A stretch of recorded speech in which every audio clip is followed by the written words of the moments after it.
ಎಲ್ರಿಗೂ ನಮಸ್ಕಾರ. ಹವ್ಯಕ ಪಾಕಶಾಲೆಗೆ ಸ್ವಾಗತ. ಹಲಸಿನಕಾಯಿಯನ್ನು ಉಪಯೋಗಿಸ್ಕೊಂಡು ಹಲವಾರು ರೀತಿಯಾದಂತಹ ಪದಾರ್ಥಗಳನ್ನು ಮಾಡಿರ್ಬೋದಲ್ಲ.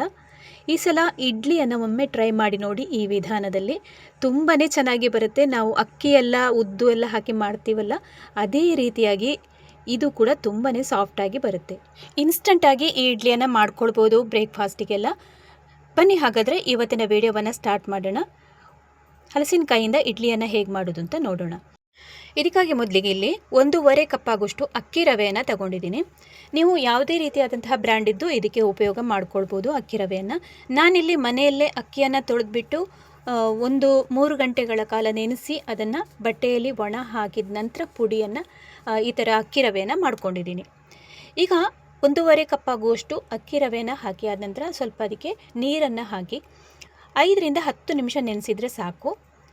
ಚೆನ್ನಾಗಿ ಇದು ಒಂದು ಸ್ವಲ್ಪ ಸಾಫ್ಟ್ ಆಗುತ್ತೆ. ಅಲ್ಲಿ ತನಕ ನಾವು ಬಾಕಿ ತಯಾರಿಯನ್ನೆಲ್ಲ ಮಾಡ್ಕೊಳ್ಳೋಣ. ಇಲ್ಲಿ 15 ರಿಂದ 20 ಆಗುವಷ್ಟು ಹಲಸಿನಕಾಯಿ ತೊಳೆಗಳನ್ನು ನಾನು ಬೀಜ ಎಲ್ಲ ತೆಗೆದು ಇಟ್ಕೊಂಡಿದ್ದೀನಿ. ತುಂಬ ಬೆಳೆದಿಲ್ಲ, ಒಂದು ಮೀಡಿಯಮ್ ಸೈಜಲ್ಲಿ ಬೆಳೆದಿರುವಂತಹ ಹಲಸಿನಕಾಯಿ ಇದು. ಇದನ್ನು ಸಣ್ಣಕ್ಕೆ ಹೆಚ್ಕೊಂಡು ಇನ್ನು ಮಿಕ್ಸಿ ಜಾರಲ್ಲಿ ಹಾಕಿ ರುಬ್ಕೊಳ್ಬೇಕಾಗತ್ತೆ. ನಾನೀಗ ಇಲ್ಲಿ ತಗೊಂಡಿರುವಂಥದ್ದು 1.5 ಕಪ್ ಆಗುವಷ್ಟು ನಾನು ಅಕ್ಕಿ ತರಿ ತಗೊಂಡಿದ್ದೀನಲ್ಲ, ಅಕ್ಕಿದು ರವೆ, ಅದಕ್ಕೆ ಸರಿ ಹೊಂದುವಷ್ಟು ನಾನೀಗ ಹಲಸಿನಕಾಯಿ ತೊಳೆಗಳನ್ನು ಹಾಕ್ಕೊಂಡಿದ್ದೀನಿ. ನೀವೇನಾದರೂ 2 ಕಪ್ಪಿದ್ದು ಮಾಡ್ತೀರಿ ಅಂತಂದರೆ ಒಂದು ಸ್ವಲ್ಪ ಹಲಸಿನಕಾಯಿ ತೊಳೆಗಳನ್ನು ಒಂದು 30 ಹಾಕ್ಕೊಳ್ಬೋದು. ಈಗ ಸಣ್ಣಕ್ಕೆ ಹೆಚ್ಚಿ ಆದ ನಂತರ ಇದಕ್ಕೀಗ ಅರ್ಧ ಕಪ್ ಆಗುವಷ್ಟು ಮೊಸರನ್ನು ಸೇರಿಸ್ತಾ ಇದ್ದೀನಿ. ತುಂಬ ಹುಳಿಯಾಗಿರುವಂತಹ ಮೊಸರು ಬೇಡ, ಸ್ವಲ್ಪ ಸಪ್ಪೆ ಆಗಿರುವಂಥ ಮೊಸರನ್ನು ಹಾಕ್ಕೊಂಡಿದ್ದೀನಿ. ಈಗ ಇಲ್ಲಿ ನೋಡ್ಬೋದು 1 ಕಪ್ ಆಗುವಷ್ಟು ಕಾಯಿ ತುರಿಯನ್ನು ಹಾಕ್ಕೊಂಡಿದ್ದೀನಿ. ಕಾಯಿ ತುರಿಯನ್ನು ಹಾಕಿದ ನಂತರ ಸ್ವಲ್ಪ ರುಬ್ಕೊಳ್ಳೋದಕ್ಕೆ ನೀರನ್ನು ಹಾಕಿದರೆ ಸಾಕು. ಒಂದು ಅರ್ಧ ಕಪ್ ಆಗುವಷ್ಟು ಹಾಕ್ಕೊಂಡಿದ್ದೀನಿ.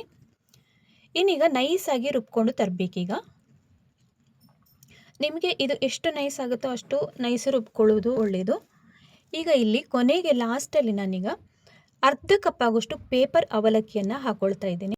ನೆನಪಿರಲಿ, ದಪ್ಪ ಅವಲಕ್ಕಿಯನ್ನು ಹಾಕ್ಕೊಳ್ಳೋದಕ್ಕೆ ಹೋಗಬಾರ್ದು, ಮೀಡಿಯಂ ಅವಲಕ್ಕಿ ಕೂಡ ಬೇಡ. ಇದಕ್ಕೆ ಪೇಪರ್ ಅವಲಕ್ಕಿಯನ್ನೇ ಹಾಕ್ಕೊಂಡು ನಾವೀಗ ಸ್ವಲ್ಪ ನೀರನ್ನು ಹಾಕ್ಕೊಳ್ಬೇಕಾಗತ್ತೆ. ನಾವೀಗ ಅವಲಕ್ಕಿಯನ್ನು ಹಾಕಿರೋದ್ರಿಂದ ಅದಕ್ಕೆ ಕೂಡ ರುಬ್ಕೊಳ್ಳೋದಕ್ಕೆ ನೀರನ್ನು ಹಾಕ್ಕೊಂಡು ರುಬ್ಕೊಂಡು ತಂದಿದ್ದೀನಿ. ಇನ್ನಿದನ್ನು ಒಂದು ಮಿಕ್ಸಿಂಗ್ ಬೌಲಿಗೆ ಹಾಕ್ಕೊಳ್ತಾ ಇದ್ದೀನಿ. ನೆಕ್ಸ್ಟ್ ಈಗ ನಾವೀಗ ಅಕ್ಕಿ ರವೆಯನ್ನು ನೆನೆಸೋದಕ್ಕೆ ಇಟ್ಟಿದ್ದೀವಲ್ಲ, 1/4 ಗಂಟೆ ಆಗಿದೆ. ಈಗ ನೀರನ್ನು ಬಸಿದು ಬರೀ ಅಕ್ಕಿ ರವೆಯನ್ನು ಮಾತ್ರ ಹಾಕ್ಕೊಳ್ಬೇಕು ಇದಕ್ಕೀಗ. ಇದನ್ನು ತುಂಬ ನೀರು ಮಾಡ್ಕೊಳ್ಳೋದಕ್ಕೆ ಹೋಗಬಾರ್ದು, ಸ್ವಲ್ಪ ಗಟ್ಟಿಗೆನೇ ಇರಬೇಕಾಗತ್ತೆ. ನಾವೀಗ ಇಡ್ಲಿ ಹಿಟ್ಟಿಗೆಲ್ಲ ಯಾವ ಥರ ನೀರು ಹಾಕ್ತೀವಲ್ಲ ಆ ಥರ ನೀರು ಹಾಕ್ಕೊಳ್ಬಾರ್ದು. ಉದ್ದಿನ ಹಿಟ್ಟಿಗೆಲ್ಲ ಹಾಕಿದಂಗೆ ಸ್ವಲ್ಪ ದಪ್ಪಕ್ಕೆ ಇರಬೇಕಾಗತ್ತೆ. ಈಗ ಚೆನ್ನಾಗಿ ಮಿಕ್ಸ್ ಮಾಡ್ಕೊಳ್ಳೋಣ. ಕೊನೆಯಲ್ಲಿ ಬೇಕು ಅಂತಂದರೆ ಒಂದು ಸ್ವಲ್ಪ 1/4 ಲೋಟದಷ್ಟು ಹಾಕಿದರೂ ಅಡ್ಡಿಯಿಲ್ಲ. ನೀವು ಕನ್ಸಿಸ್ಟೆನ್ಸಿ ನೋಡಿಕೊಂಡು ಹಾಕ್ಕೊಳ್ಬೋದು. ಈಗ ನೋಡ್ಬೋದು ಒಂದು ಸ್ವಲ್ಪ ನೀರು ಕಮ್ಮಿ ಆಯಿತು. ನಾನೀಗೊಂದು 1/4 ಲೋಟದಷ್ಟು ನೀರನ್ನು ಮತ್ತೆ ಹಾಕ್ಕೊಂಡಿದ್ದೀನಿ. ನೀರನ್ನು ಹಾಕಿ ಚೆನ್ನಾಗಿ ಮಿಕ್ಸ್ ಮಾಡಿ ಆದ ನಂತರ ಕೊನೆಯಲ್ಲಿ ನಾವು ಇದಕ್ಕೆ ಇನ್ನೀಗ ಉಪ್ಪನ್ನು ಆ್ಯಡ್ ಮಾಡ್ಕೊಳ್ಬೇಕು.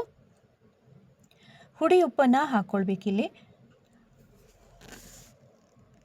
ಕೊನೆಯಲ್ಲಿ ಉಪ್ಪನ್ನು ಹಾಕಿ ಆದ ನಂತರ ಚೆನ್ನಾಗಿ ಮಿಕ್ಸ್ ಮಾಡಿಕೊಂಡ ಮೇಲೆ ಇಡ್ಲಿ ಹಿಟ್ಟು ಕೂಡ ರೆಡಿಯಾಗುತ್ತೆ. ಇನ್ನು ಬೇರೆ ಏನನ್ನು ಹಾಕುವಂಥದ್ದಿಲ್ಲ ಇದಕ್ಕೆ, ಇಷ್ಟೇ ಇದು. ಆಗಲೇ ನಾನು ಇಡ್ಲಿ ಪಾತ್ರೆಯನ್ನು ಬಿಸಿಗೆ ಇಟ್ಕೊಂಡಿದ್ದೀನಿ. ಪ್ರತಿಯೊಂದು ಇಡ್ಲಿ ತಟ್ಟೆಗೂ ಸ್ವಲ್ಪ ಆಯಿಲನ್ನು ಹಾಕ್ಕೊಂಡ್ರೆ ನಿಮಗೆ ಸುಲಭವಾಗಿ ಎಬ್ಬಿಸ್ಬೋದು ಮೇಲೆ. ಈಗ ಇಲ್ಲಿ 4 ಜನಕ್ಕೆ ಆಗುವಷ್ಟು ನಾನು ಒಂದು ಹೊತ್ತಿಗೆ ಮಾಡಿರೋದ್ರಿಂದ ಇಷ್ಟನ್ನೇ ನಾನು ಅಕ್ಕಿಯನ್ನು ಪ್ರಮಾಣವನ್ನು ತಗೊಂಡಿದ್ದೀನಿ. ನೀವೇನಾದರೂ ಸ್ವಲ್ಪ ಜಾಸ್ತಿ ಬೇಕು ಅಂತಂದರೆ ಎಲ್ಲವನ್ನು ಪ್ರಮಾಣವನ್ನು ಜಾಸ್ತಿ ಮಾಡ್ಕೊಳ್ಬೋದು. ಅವಲಕ್ಕಿಯನ್ನು ಕೂಡ ಹಾಗೆಯೇ 2 ಕಪ್ ಆಗುವಷ್ಟು ಅಕ್ಕಿ ರವೆ ತಗೊಂಡ್ರೆ 1 ಕಪ್ ಆಗುವಷ್ಟು ಅವಲಕ್ಕಿಯನ್ನು ಹಾಕ್ಕೊಳ್ಳೇಬೇಕು ಕಂಪಲ್ಸರಿಯಾಗಿ. ನಾವಿಲ್ಲಿ ಯಾವುದೇ ರೀತಿಯಾಗಿ ಅಡುಗೆ ಸೋಡಾ ಆಗಲಿ, ಯಾವುದೇ ರೀತಿ ಈನೋ ಆಗಲಿ ಯಾವುದನ್ನು ಬಳಸದೆ ಮಾಡಿರೋದ್ರಿಂದ ತುಂಬಾ ಚೆನ್ನಾಗಿರುತ್ತೆ. ಒಂದು ಸಲ ಟ್ರೈ ಮಾಡಿ ನೋಡಿ. ಸೀಸನಲ್ಲಿ ಸಿಕ್ಕಿದ್ರೆ ಹಲಸಿನಕಾಯಿಯಿಂದ ಈ ಥರ ಮಾಡಿದರೆ ಸ್ವಲ್ಪ ಡಿಫ್ರೆಂಟ್ ಆಗಿರುತ್ತೆ. ಇಡ್ಲಿ ಸಖತ್ತಾಗಿ ಬರುತ್ತೆ. ಒಂದು ಸಲ ಟ್ರೈ ಮಾಡಿ ನೋಡ್ಬೋದು.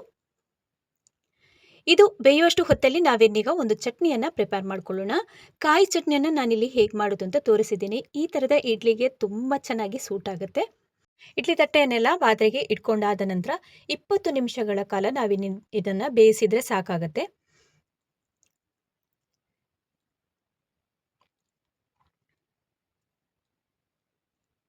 ಈಗ ಇಲ್ಲಿ ಚಟ್ನಿಯನ್ನು ಮಾಡ್ಕೊಳ್ಳೋದಕ್ಕೆ ನಾನೆಲ್ಲ ಪ್ರಿಪೇರ್ ಮಾಡ್ಕೊಂಡಿದ್ದೀನಿ. ಮೊದಲಿಗೆ ನಾವು ಒಂದು ಮಿಕ್ಸಿ ಜಾರನ್ನು ತಗೊಂಡು ಅದಕ್ಕೆ ಸ್ವಲ್ಪ 1 ಹಿಡಿಯಾಗುವಷ್ಟು ಕಾಯಿ ತುರಿಯನ್ನು ಹಾಕ್ಕೊಂಡಿದ್ದೀನಿ ಮತ್ತು ಸ್ವಲ್ಪ ಕೊತ್ತಂಬರಿ ಸೊಪ್ಪನ್ನು ಹಾಕ್ಕೊಳ್ಬೇಕು. ನೆಕ್ಸ್ಟ್ ಈಗ ಖಾರಕ್ಕೆ ನಿಮಗೆ ಹಸಿಮೆಣಸಿನಕಾಯಿನ ಎಷ್ಟು ಬೇಕು ಅಷ್ಟು ಹಾಕ್ಕೊಳ್ಬೇಕು. ಮತ್ತು ಸ್ವಲ್ಪ ಹುರಿಗಡಲೆಯನ್ನು ಹಾಕ್ಕೊಂಡಿದ್ದೀನಿ. 2 ಸ್ಪೂನ್ ಆಗುವಷ್ಟು ಅಂತ ಹೇಳ್ಬೋದು, ಅಷ್ಟು ಹಾಕಿದರೆ ಸಾಕು. ಸ್ವಲ್ಪ ಹುಣಸೆ ಹಣ್ಣನ್ನು ಹಾಕ್ಕೊಂಡಿದ್ದೀನಿ ಮತ್ತು ರುಚಿಗೆ ತಕ್ಕಷ್ಟು ಉಪ್ಪನ್ನು ಹಾಕಿ ನೀರನ್ನು ಹಾಕಿ ಚೆನ್ನಾಗಿ ಗ್ರೈಂಡ್ ಮಾಡಿಕೊಂಡು ತರೋಣ. ಈ ಥರದ ಇಡ್ಲಿಗೆ ಹೀಗಿರುವಂತಹ ಚಟ್ನಿ ತುಂಬಾ ಚೆನ್ನಾಗಿ ಸೂಟ್ ಆಗುತ್ತೆ. ಇನ್ನೀಗ ಮಾಮೂಲಿಯಾಗಿ ಒಗ್ಗರಣೆಯನ್ನು ಕೊಟ್ಕೊಂಡಿದ್ದೀನಿ. ಈಗಾಗಲೇ ಇಡ್ಲಿ ಕೂಡ ಬೆಂದಿದೆ. ಈ ಸೈಡ್ ಒಮ್ಮೆ ಚೆಕ್ ಮಾಡೋಣ. 20 ನಿಮಿಷದ ನಂತರ ಒಮ್ಮೆ ಚೆಕ್ ಮಾಡಿ ನೋಡ್ಕೊಳ್ಬೋದು. ಬೆಂದಿಲ್ಲ ಅಂತಂದರೆ ಒಮ್ಮೆ 5 ನಿಮಿಷ ಜಾಸ್ತಿ ಮತ್ತೆ ಇಟ್ಕೊಳ್ಬೋದು. ಈಗಾಗಲೇ ಇಡ್ಲಿಯನ್ನು ಸ್ವಲ್ಪ ತಣ್ಣಗಾದ ನಂತರ ನಾನು ತೋರಿಸ್ತಾ ಇದ್ದೀನಿ. ತುಂಬ ಚೆನ್ನಾಗಿ ಎದ್ಕೊಂಡು ಕೂಡ ಬರುತ್ತೆ, ಅಷ್ಟೇ ಸಾಫ್ಟಾಗಿ ಬರುತ್ತೆ. ಈ ವಿಧಾನದಲ್ಲಿ ಮನೆಯಲ್ಲಿ ಹಲಸಿನಕಾಯಿಂದ ನೀವು ಕೂಡ ಇಡ್ಲಿಯನ್ನು ಟ್ರೈ ಮಾಡಿ ನೋಡಿ. ಅರ್ಧ ಗಂಟೆಯಲ್ಲೆಲ್ಲ ಇದನ್ನು ಪ್ರಿಪೇರ್ ಮಾಡ್ಕೊಳ್ಬೋದು. ಬೆಳಗಿನ ಉಪಹಾರಕ್ಕಾಗಿ ಆಗಿರ್ಬೋದು, ಸಂಜೆ ತಿಂಡಿಗಾದರೂ ಆಗಿರ್ಬೋದು. ಇದಕ್ಕೆ ನಾವಿನ್ನೀಗ ಸೋಡದ ಹುಡಿ ಆಗಲಿ ಯಾವುದೇ ರೀತಿಯಾಗಿ ಈಸ್ಟನ್ನು ಕೂಡ ಬಳಸದೆ ಇಲ್ಲಿ ಮಾಡಿರೋದ್ರಿಂದ ತುಂಬಾ ಹೆಲ್ದಿಯಾಗಿರುವಂತಹ ರೆಸಿಪಿ ಅಂತ ಹೇಳ್ಬೋದು. ಒಮ್ಮೆ ಟ್ರೈ ಮಾಡಿ ನೋಡಿ. ಇವತ್ತಿನ ರೆಸಿಪಿ ನಿಮಗೆ ತುಂಬಾ ಇಷ್ಟ ಆಗಿರ್ಬೋದು ಅಂತ ಅಂದ್ಕೊಂಡಿದ್ದೀನಿ. ಇಷ್ಟ ಆದಲ್ಲಿ ಚಾನಲನ್ನು ಹೊಸಬ್ರು ಯಾರಾದರೂ ನೋಡ್ತಿದ್ರೆ ಸಬ್ಸ್ಕ್ರೈಬ್ ಮಾಡಿಕೊಂಡು ಸಪೋರ್ಟ್ ಮಾಡ್ತಾನೆ ಇರಿ ಅಂತ ಕೇಳ್ಕೊಳ್ತಾ ಇದ್ದೀನಿ. ಹವ್ಯಕ ಪಾಕಶಾಲೆಯಲ್ಲಿ ಹಲವಾರು ರೀತಿಯಾದಂತಹ ಹೊಸ ಹೊಸ ರೆಸಿಪಿಗಳನ್ನು ಅಪ್ಲೋಡ್ ಮಾಡ್ತಾನೆ ಇರ್ತೀನಿ. ಲಿಂಕಿಗೆ ಹೋಗಿ ಹಳೆ ರೆಸಿಪಿಗಳನ್ನು ಕೂಡ ಚೆಕ್ ಮಾಡ್ಕೊಳ್ಳಿ. ವಿಡಿಯೋವನ್ನು ಹೆಚ್ಚಾಗಿ ಫ್ಯಾಮಿಲಿ ಫ್ರೆಂಡ್ಸ್ ಆಗಿರ್ಬೋದು, ನಿಮ್ಮ ರಿಲೇಟಿವ್ಸ್ ಜೊತೆಗೆಲ್ಲ ಶೇರ್ ಮಾಡಿ ಸಪೋರ್ಟ್ ಮಾಡಿ. ಹವ್ಯಕ ಪಾಕಶಾಲೆಯಲ್ಲಿ ಇನ್ನೊಂದು ಹೊಸ ರುಚಿಯೊಂದಿಗೆ ಮತ್ತೊಮ್ಮೆ ಸಿಗೋಣ. ಅಲ್ಲಿ ತನಕ ನಮಸ್ಕಾರ.